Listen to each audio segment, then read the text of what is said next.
how to take Amazon Prime membership. Hey everyone, welcome back to our channel. In this video we are going to learn how we can take Amazon Prime membership, so make sure to watch the video till the end.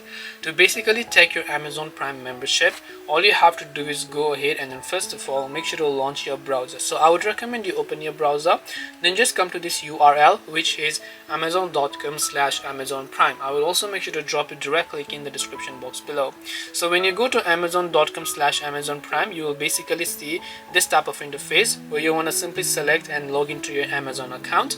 Then after that you want to tap on the start your free 30-day trial button, and then once you tap on the start your free 30-day trial option, you can simply go ahead and then basically make sure to enter your Prime details here. And once you have done that, you can enter your debit or credit card. Then once you have entered your payment method, you can simply tap on add and continue.